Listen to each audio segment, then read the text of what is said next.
पिछले चंद माह में अमेरिकी तारीख के 4 बड़े बैंक एक के बाद एक कोलैप्स हुए हैं। क्या एक बार फिर से खतरे की घंटी बज रही है? इसे समझने के लिए आपको 2008 में जाना होगा। 2008 के भयानक ग्लोबल रिसेशन की इब्तिदा बैंकिंग कोलैप्स से हुई थी। दिलचस्प बात यह है कि अब कोलैप्स होने वाले Silvergate, First Republic, Signature Bank और सिलिकॉन वैली बैंक के असासों की मजमूई मालियत उस वक्त कोलैप्स होने वाले 25 बैंकों की मजमूई मालियत से जायद है। आखिर क्या वजह है कि बैंक कोलैप्स हो रहे हैं?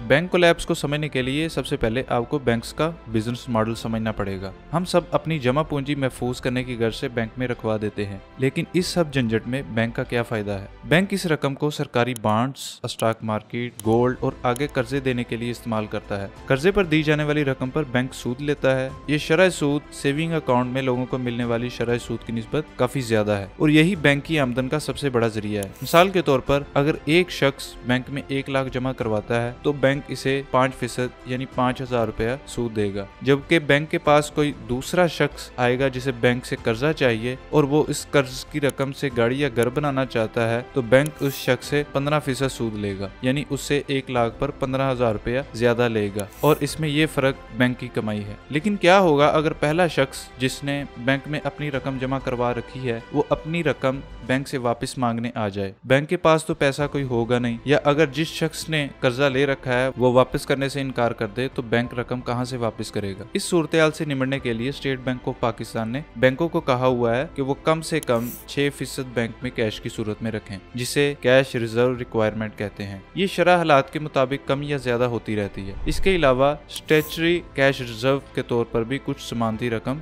बैंक्स को रखना पड़ती है। बाकी बच जाने वाली रकम बैंक आगे कर्जे देने के लिए और इन्वेस्टमेंट के लिए इस्तेमाल करता है। लेकिन अगर सब लोग एक साथ पैसा निकलवाने बैंक पहुंच जाएं तो क्या होगा? इसे बैंक रन कहते हैं और यह किसी भी बैंक के लिए इंतहाई मुश्किल खड़ी कर सकता है। बैंक कोलैप्स की इब्तिदा 2022 के आखिरी तिमाही में हुई, जिसमें क्रिप्टो करेंसीज के लिए मशहूर ज़माना bank silver gate bank liquidate हुआ था। लिक्विडेशन फाइनेंशियल मार्केट में ऐसे अमल को कहते हैं जब कोई कंपनी या शख्स अपने तमाम असासे बेचना शुरू कर दे और इससे हासिल होने वाली रकम से अपने कर्जे वापस करे। अब अपने टॉपिक पर वापस आते हैं। Silver gate bank California based bank है जिसने 1988 में बैंकिंग का आगाज किया था। 2010 में इसने क्रिप्टो करेंसी मार्केट को सर्विसेज फराहम करना शुरू कर दी थी। 2022 के आखिरी तिमाही तक बैंक के 90% से ज्यादा डिपॉजिट क्रिप्टो करेंसी से मुतल्लिक थे। FTX की बैंक्रप्सी फाइल करते ही सिल्वर गेट बैंक को बैंक रन का सामना करना पड़ा। क्रिप्टो करेंसी से मुतल्लिका कंपनियों ने बैंक में जो अपनी रकम जमा करवा रखी थी वो फौरी बैंक की तरफ भागे ताकि अपनी रकम निकलवा सके। सिल्वर गेट की 68% जमा की गई रकम गिर चुकी थी। आपको पहले बिजनेस के मॉडल के बारे में बताया था कि बैंक कैसे काम करते हैं। वो मुख्तलिफ बॉन्ड्स, गोल्ड और स्टॉक मार्केट में इन्वेस्ट करके कमाई करते हैं। सिल्वर गेट बैंक ने भी मुख्तलिफ जगहों पर इन्वेस्टमेंट कर रखी थी और वो सब नुकसान में चल रही थी। अपने क्लाइंट्स को उनकी रकम वापस देने के लिए बैंक को अपने असासे नुकसान में बेचने पड़े। सिलिकॉन वैली बैंक ने 1983 में कैलिफोर्निया से बैंकिंग का आगाज किया था। यह कोलैप्स होने से पहले अमेरिका का 16वां बड़ा बैंक बन चुका था। लेकिन आखिर ऐसा क्या हुआ कि इसे बैंक कोलैप्स का सामना करना पड़ा? इसे समझने के लिए कोरोना के वबाई दौर में जाना होगा। Silicon Valley bank technology startups को कर्जे देने के लिए मशहूर है। कोरोना के दिनों में पूरी दुनिया घर से बैठकर काम कर रही थी, जिसकी वजह से सरमायादार टेक्नोलॉजी बेस्ड कंपनियों में इन्वेस्ट कर रहे थे। यही वजह है कि इस दौर में सिलिकॉन वैली के डिपॉजिट में एक बहुत बड़ा जंप देखने को मिला था। तो बैंक ने लॉन्ग टर्म के लिए ट्रेजरी बॉन्ड्स में इन्वेस्ट कर दिया। लेकिन जब बुरा वक्त आया हो तो ऊंट पर बैठे शख्स को भी कुत्ता काट लेता है। कुछ यही सिलिकॉन वैली बैंक के साथ हुआ। अमेरिका में बढ़ती महंगाई पर काबू करने के लिए फेडरल रिजर्व ने शरह सूद में इजाफा करना शुरू कर दिया। अब यहाँ पर ट्रेजरी बॉन्ड और शरह सूद में बिल्कुल उल्टा ताल्लुक है, यानी जब शरह सूद में इजाफा होगा तो ट्रेजरी बॉन्ड की कीमतें गिरना शुरू हो जाएंगी। शरह सूद में इजाफे के बायस बैंकों से कर्जा लेना मजीद महंगा हो गया। तो जिन टेक्नोलॉजी बेस्ड कंपनियों ने बैंक में अपना पैसा जमा करवा रखा था, इन्हें कंपनी के माली मामला चलाने के लिए हर वक्त कैश की जरूरत होती है। इन्होंने बैंकों से अपना पैसा निकलवाना शुरू कर दिया। अब यहाँ सिलिकॉन वैली बैंक के लिए बड़ी मुश्किल पैदा हो गई। उन्होंने अपने बॉन्ड्स नुकसान में बेचना शुरू कर दिए। ये खबर लीक होते ही हर कोई बैंक से अपनी रकम निकलवाने के लिए भागा। सिलिकॉन बैंक को बैंक रन का सामना करना पड़ा। कंपनी ने 42 अरब डॉलर की खतीर रकम बैंक से फौरी निकलवा ली। 10 मार्च 2023 को California department of financial protection and innovation ने सिलिकॉन वैली बैंक को अपनी तहवील में ले लिया और इसका कंट्रोल संभाल लिया। 26 मार्च 2023 को सिलिकॉन वैली बैंक को फर्स्ट सिटीजन बैंक के साथ मर्ज कर दिया गया। सिग्नेचर बैंक ने 2001 में बैंकिंग का आगाज किया था। इब्तदा में उन्होंने छोटे कारोबारों को कर्जे देने की जानिब अपनी तवज्जो मरकूज रखी थी।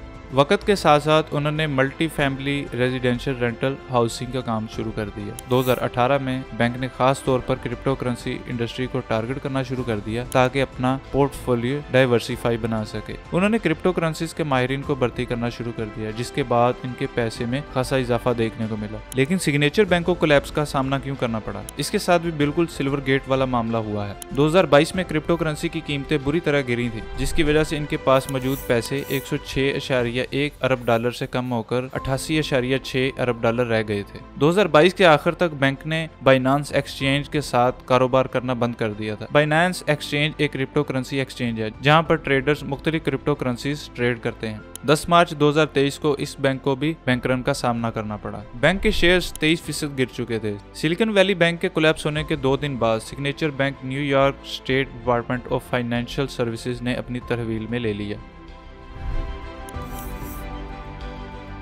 फर्स्ट रिपब्लिक बैंक अमेरिका का 14वां बड़ा बैंक था। यह कमर्शियल बैंकिंग और वेल्थ मैनेजमेंट की सर्विसेज फराहम कर रहा था। दूसरे कई बैंकों की तरह फर्स्ट रिपब्लिक बैंक पर भी छानबीन के लिए दबाव डाला गया। 13 मार्च 2023 को बैंक के शेयर्स 62% गिर गए। बैंक को लेन देन के लिए माली मुश्किलात का सामना करना पड़ रहा था। 19 मार्च को S&P ग्लोबल ने इस बैंक की क्रेडिट रेटिंग डाउनग्रेड कर दी। जैसे ही अप्रैल में इसकी छमाही रिपोर्ट जारी हुई, जिसमें लिखा हुआ था कि बैंक के पास मौजूद पैसे 100 अरब डॉलर तक गिर चुके हैं, ये खबर पब्लिक होते ही बैंक के शेयर मजीद 20% नीचे गिर गए। 28 अप्रैल को बैंक ने बॉन्ड्स और सिक्योरिटीज नुकसान में बेचना शुरू कर दी और मुलाजमों को भी जॉब से निकालना शुरू कर दिया। इस दिन FDIC ने बैंक को अपनी तहवील में लेने के लिए गौर करना शुरू किया, जिससे बैंक के शेयर्स की कीमत मजीद 43% गिर गई। 1 मई 2023 को इस बैंक को JP मॉर्गन ने 10.6 अरब डॉलर में खरीद लिया।